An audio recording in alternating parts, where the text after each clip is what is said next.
అందరికీ నమస్కారం. ఎలా ఉన్నారు? బాగున్నారా? నేనైతే బాగున్నానండి. మీరందరూ కూడా అమ్మవారి ఆశీస్సులతో బాగుండాలని కోరుకుంటూ ఈరోజు ఒక మంచి వీడియోతో మీ ముందు వచ్చాను. ఈ మధ్యన చాలామంది అడుగుతున్నారండి, చాలా సింపుల్గా ఉండి రూపాయి ఖర్చు లేని పరిహారాలు ఏమైనా ఉంటే చెప్పండి అని అడుగుతున్నారు. చాలా వరకు సింపుల్గా ఉండే పరిహారాలు నేను ఇప్పటివరకు చెబుతూ వస్తున్నాను మన ఛానల్లో. కానీ ఇక్కడ చెప్పే ఈ పరిహారం రూపాయి కూడా ఖర్చు లేని పరిహారం అండి. ఈ పరిహారం చేయడం వల్ల కలిగే ఫలితాలేంటి, లాభాలేంటి, ఇవన్నీ కూడా చెప్తాను వీడియోలో. అన్నీ తెలుసుకోవాలి కదండి. మీరు గురువారం రోజున ఈ దైవక నెంబర్ని మీరు రాయడం వల్ల మీ యొక్క ప్రతి ఒక్క కోరిక నెరవేరుతుంది. కోరిక అంటే అనేక రకాల విషయాల మీద మనం చెప్పుకుంటూ ఉంటాం. ఈ మధ్యన చాలామంది మా పిల్లలు బాగా చదువులో రాణించాలని, వాళ్ళు ముందుకు వెళ్ళాలని ఈ విధంగా అడుగుతున్నారు. అలాంటి వాళ్ళు ఈ పరిహారం చేసుకోవచ్చు. చేసుకోవడం వల్ల చదువు పట్ల శ్రద్ధ పెరుగుతుంది. అంటే చాలామంది మా పిల్లలకు చదువు మీద శ్రద్ధ ఉండటం లేదండి అంటూ ఈ విధంగా అంటూ ఉంటారు. అలాంటి పిల్లలకు శ్రద్ధ పెరుగుతుంది. ఇంకా మీ మనసులో ఎన్నో రోజుల నుంచి తీరని కోరికలు ఉన్నాయి. ఆ కోరికలు తీరడానికి కూడా మీకు మార్గాలు చూపిస్తుంది ఈ పరిహారం. ఇంకా ఏ పని చేసినా కానీ, అంటే మీరు ఎక్కడికి వెళ్ళినా కానీ ప్రతి ఒక్కరూ కూడా మిమ్మల్ని గౌరవిస్తారు. మీకు పేరు ప్రతిష్టతలు కలుగుతాయి ఈ పరిహారం చేసుకోవడం వల్ల. ఇంకా మీ పనిలో కూడా మీకు శ్రద్ధ కలుగుతుంది. అంటే మీరు ఒక పని చేస్తున్నారు, దాని మీద శ్రద్ధ ఉండదు. ఏం చేద్దాంలే అనే మనసు అలా ఉంటుంది. ఏ పని చేయరు. అలానే ధనరాబడి ఉండదు. ఏ పనిలో కూడా విజయం సాధించలేరు. ఆ బద్ధకం అనేది లేకుండా శ్రద్ధ అనేది మీకు కలగాలి. కాబట్టి ఈ పరిహారం చేసుకుంటే మీకు శ్రద్ధ పెరుగుతుంది. మీ కుటుంబ సభ్యుల మధ్య ఉన్న సఖ్యత కలుగుతుంది. అలానే మీ మధ్య ఉన్న గొడవలు తగ్గిపోయి అన్యోన్యత పెరుగుతుంది. డబ్బుకు సంబంధించిన సమస్యలు ఉంటే వాటికి సంబంధించిన మార్గాలను కూడా మీకు చూపిస్తుంది ఈ పరిహారం. మరి పరిహారాన్ని ఎలా చేయాలి ఏంటనేది చెప్తానండి. ముందైతే ఈ వీడియోకి ఒక చిన్న లైక్ చేస్తారని నేను భావిస్తున్నాను. సబ్స్క్రైబ్ కాకుండా ఎవరైనా ఉంటే మన ఛానల్లో అనేక రకాలైన సమస్యలకు సంబంధించిన పరిహారాలు ఉన్నాయండి. మీరు ఒకసారి ఛానల్లోకి వెళ్ళి చూడండి. మీ సమస్యకు సంబంధించిన ఒక పరిహారాన్ని మీరు చేయగలిగే దాన్ని ఎంచుకొని ప్రయత్నం చేయండి. అలానే మన ఛానల్కి సబ్స్క్రైబ్ కండి, బెల్ బటన్ ప్రెస్ చేసి, ఇంకా చాలామంది నోటిఫికేషన్స్ రావటం లేదని అంటున్నారు కదండి, మీరు ఆల్ అనే ఆప్షన్ని ఆన్ చేశారా లేదా అనేది ఒకసారి మీరు చూడండి. ఆ ఆప్షన్ని ఆన్లో పెట్టుకోండి. ఇక ఈ వీడియోని ఎండింగ్ వరకు చూడండి, అన్ని విషయాలు తెలుస్తాయి.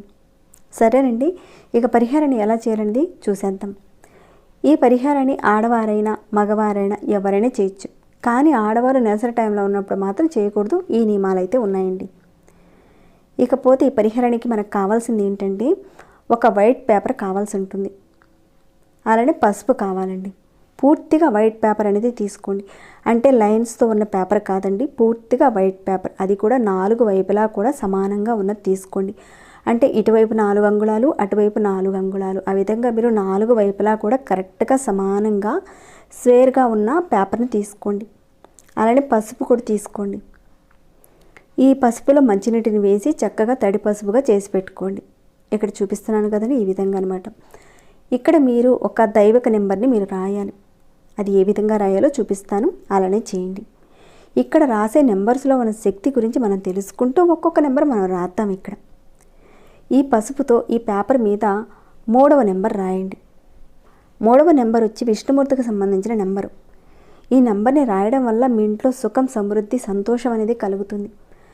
అలానే ఇక ఈ విధంగా రాశారు కదండి 3వ నెంబర్. తర్వాత ఈ నెంబర్ కింద మనం 11 నెంబర్ రాయాలి. 11 నెంబర్ రాసి మధ్యలో ఒక గీత పెట్టండి. పసుపుతోని మధ్యలో ఒక గీత పెట్టండి. మళ్ళీ 11వ నెంబర్ రాసి, ఈ విధంగా 11వ నెంబర్ రాసి మళ్ళీ మధ్యలో ఒక గీత అనేది పెట్టి మళ్ళీ 11వ నెంబర్ రాయాలి. ఇక్కడ 1 నెంబర్ వచ్చేసి శివుడికి సంబంధించిన నెంబరు. మీ యొక్క ప్రతి కోరిక నెరవేరేలా చేస్తుందండి ఈ నెంబరు.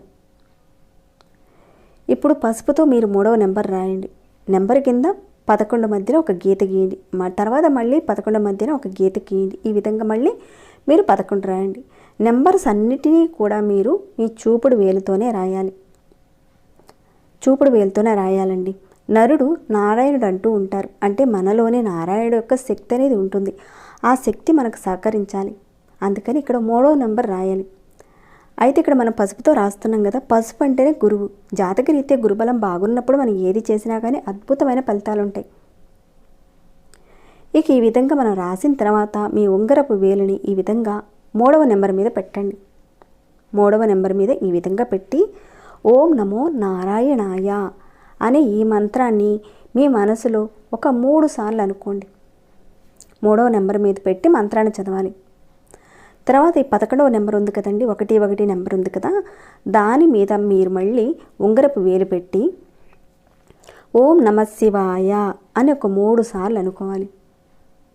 ఇలా మొదటి 11వ నెంబర్ మీద అనుకోవాలి ఓం నమ శివాయ అని. తర్వాత 11వ నెంబర్ మీద కూడా ఉంగరపు వేలును పెట్టి 3 సార్లు అనుకోవాలి ఓం నమ శివాయ అని. తర్వాత 11వ నెంబర్ ఉంది కదండి, ఇది ఇక్కడ కూడా మీరు పెట్టి అంటే ఉంగరపు వేలు పెట్టి ఒక 3 సార్లు ఓం నమ శివాయ అని చెప్పి అనుకోవాలి.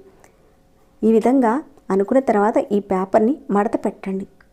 ఇక్కడ చూపిస్తున్నాను కదండి, త్రికోణ ఆకారంలో మనం మడత పెట్టాలి. ఎలా మడత పెట్టాలో చూపిస్తాను, చూస్తూ ఉండండి.